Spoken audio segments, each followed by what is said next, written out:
Live from the Office Theater in Tampa, Florida, it is the FSPA award-winning show, Early Evening at Home, featuring your host, Connell Vassar, and guest, Terrell Hopkins.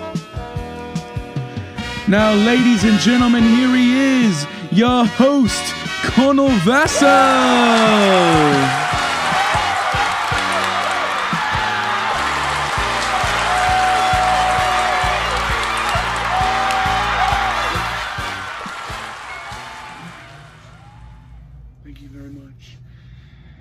Ladies and gentlemen, welcome back to Early Evening at Home. I am your host, Connell Vassar. On social media, I've seen a lot of hate being thrown the way of baseball. A lot of people calling it a very unathletic sport and a very boring sport. On the unathletic note, the fastest player in football history is supposedly Cincinnati Bengals wide receiver John Ross.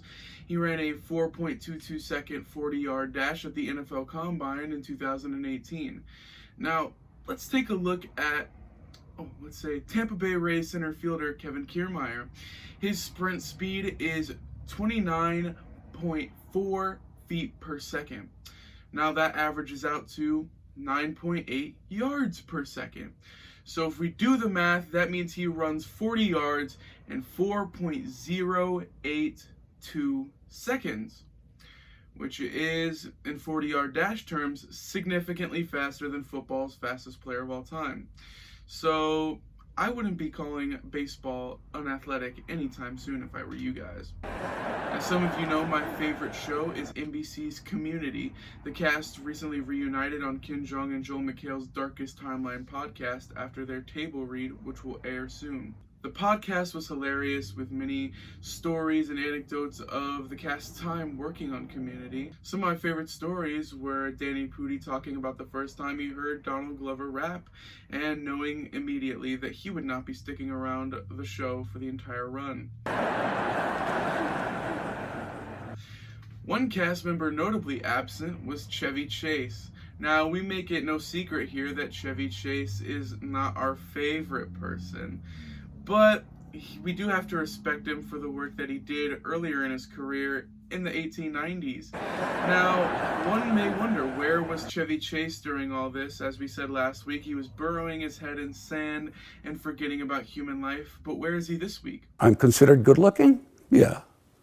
There you have it. I'm Chevy. Yeah, that makes sense. Recently on his Twitch stream, Rays all-star pitcher Blake Snell said he would not be playing in the MLB shortened season if his salary would be reduced to what the MLB's proposal said it would be. His salary would be reduced by almost 75%, and the remaining 25% would be taxed as much as his normal salary. His reasoning is that if he's going out there to risk his life to play baseball amid the coronavirus pandemic, he should be getting paid the full amount that he is owed. Superstar outfielder for the Philadelphia Phillies, Bryce Harper, backed him up. He agreed with his stance. He thinks that he should be paid the full amount for going out there and risking his life as well. But ESPN commentator Stephen A. Smith has a different feeling about this. You shut the hell up and let your Players Association speak. You shut the hell up. Now let's remind everybody of what Stephen A. Smith says regularly. New York Knicks fans were at the Barclays Center booing because we recognize that we have been hoodwinked, bamboozled, led astray, run amok, and flat out deceived by Phil Jackson and the New York Knicks. Yeah, he really thought that it was the end of the Knicks franchise to draft Kristaps Porzingis. And if you don't know who that is, he turned out to be probably the second best big man in the NBA, and he still is. And now to our guest. He is general manager of Ford of Port Richey, a longtime friend of mine and my family, an all-around awesome guy, Terrell Hopkins. Welcome to the show. Thank you so much for coming on the show today. Can you tell us who you are and tell us a little bit about yourself? Hopkins. I'm general manager for Ford of Port Richey, which is part of the Morgan Auto Group. We have 37 dealerships across Florida, mostly Florida. And Been doing this since I was 20 years old, so doing it quite a while. So basically, is it easy to say that you kind of your responsibilities are basically the day-to-day operations of running the dealership, right? Yes, my position is managing sales and service and parts, so the whole dealership. So All right. So what is it like to run a dealership during this whole situation with the pandemic? it is definitely different because before we didn't have to think about a lot of stuff that we have to think about now, but the social distancing, knowing when to wear a mask, how much. I mean, I've washed my hands more than ever before, put more hand sanitizer than ever before, and trying to, not only do I have to worry about myself, but I have to worry about keeping 100 employees safe. So, and our customers safe. So there's a lot goes into it when it comes to that. So It's great to see that. I know some businesses aren't taking it as seriously, so it's good to see that you guys are taking it very seriously and protecting everybody who comes in and works there. So absolutely, we're always going to work hard to protect our customers and do what's best for them. We obviously we want to sell cars and take care of our customers, but at the end of the day, we want everybody to be safe doing it. So right.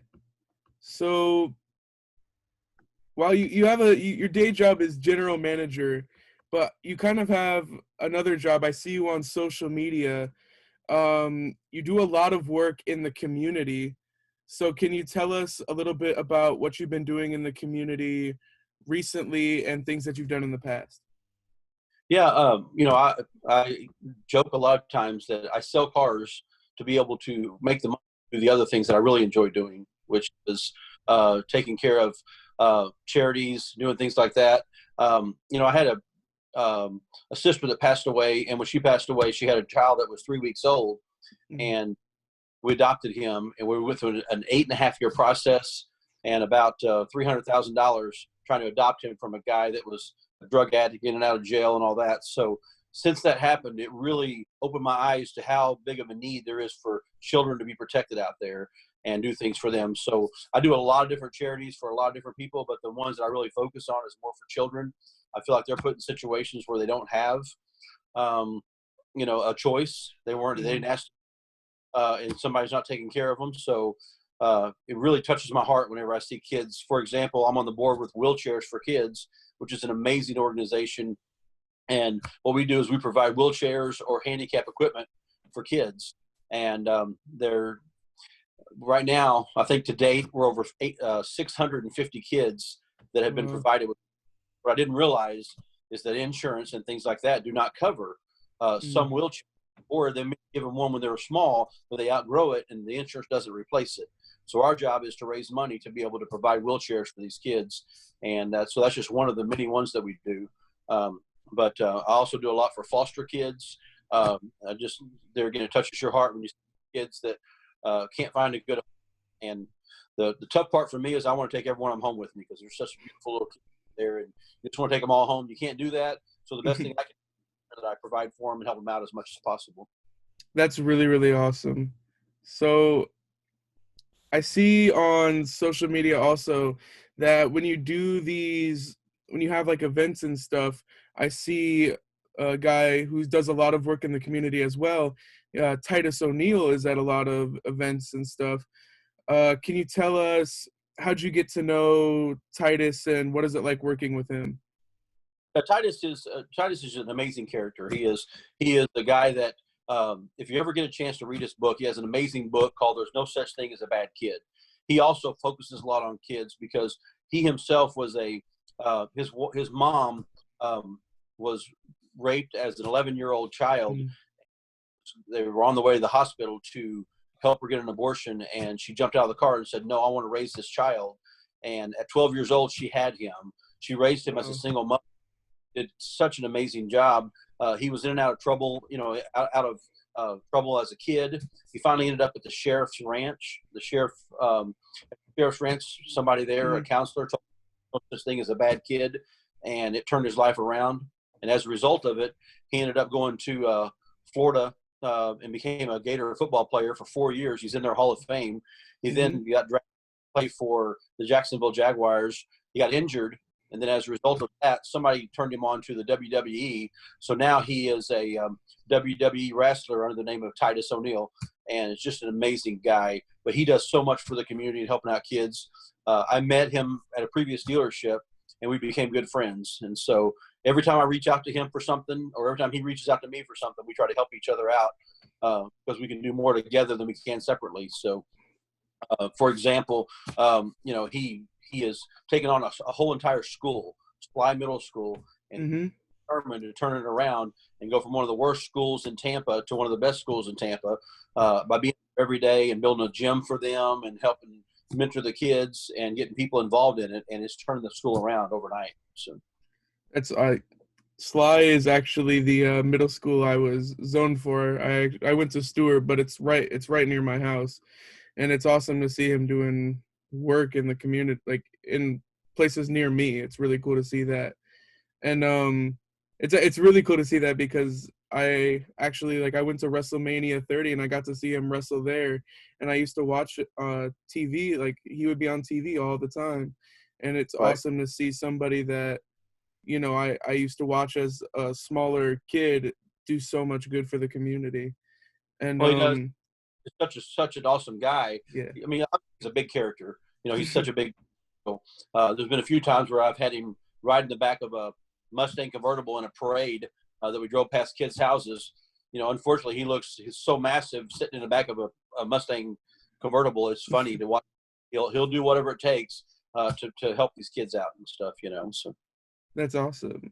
I was looking at your Twitter, and I saw that you posted about John Cena doing a Make-A-Wish for a 7-year-old kid. What was it, about a week or two ago that he did that? Yes. And yes. I saw that you and Pasco County Fire and Rescue were involved in that and making that happen. So can you tell us how all that came about? Yeah, it's, there again, I try to do a lot in our community. I'm now in Pasco County, so I try to do a lot up here. And I do a lot with the fire department, the police department, with the local schools, and pretty much anybody that comes to me. If I can help them out, I certainly will. And the fire department came to me and said they had a small child that was 7 years old that had stage 4 kidney cancer. And he was about to turn 8 years old, and he is a WWE fan, and wanted to know if I knew anybody that was a WWE, somebody connected with the WWE. And I said, well, I know John. Sold him a couple of vehicles. He's a great guy. He lives here locally. I know Ty Hill, great guy. I know, a few guys like that. I said, I'll pick up the phone and make a phone call and see what I can do. And then when I called John Cena, I said, here's the opportunity to help out. He was thankful that I called. He said, I want to go personally to David's house. The little boy's named David. I want to go personally to his house and spend some time with him. So he drove over there, spent a half a day with him, gave him an unbelievable amount of gifts, did some whole entire stories. It ended up making a lot of the news, but he just wanted to do something that way. Didn't realize that he had already, this was about 650 Make-A-Wish things that he's granted over. And that's what he does. And then we followed up with that Sunday on, he turned officially 8 years old. David turned officially 8 years old. And we decided the fire department and the police department and us would go and do a drive by his house and do a parade. And then the fire department was going to stop and make him an honorary fireman. And so that started. But then the community found out about it and ended up with over 400 vehicles drove by his house that day, honking and waving, fire trucks. Probably 15 police cars, and everybody was stopping and handing gifts to him. I had Titus O'Neil with me. He got out of the car, gave him some gifts from WWE and spent some time with him. The fire chief rode with me, and we got out and presented him, made an honorary fireman, and it was just such a cool experience.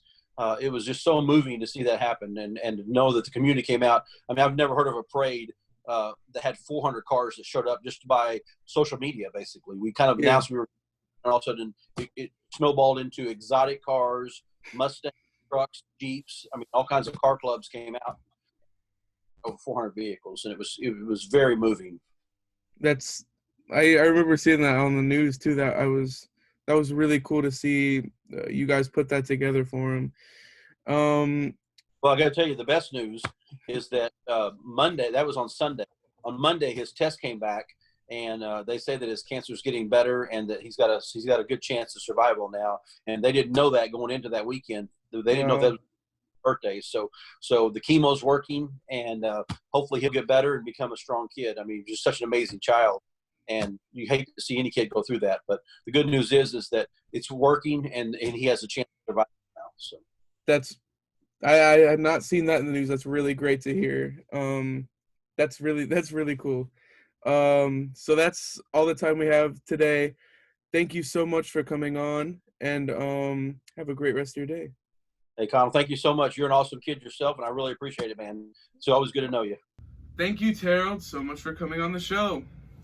And now, to our musical guest, performing a cover of See You Again by Tyler, the Creator, featuring Kali Uchis.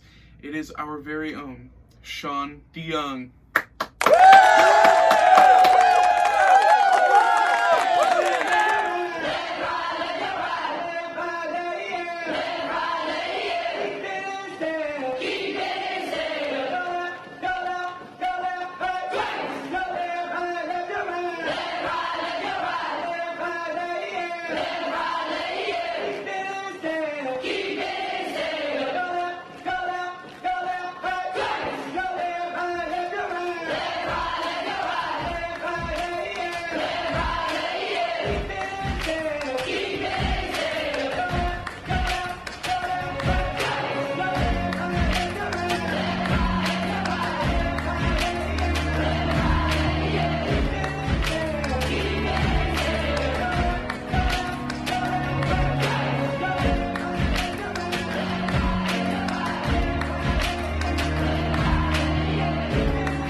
Okay.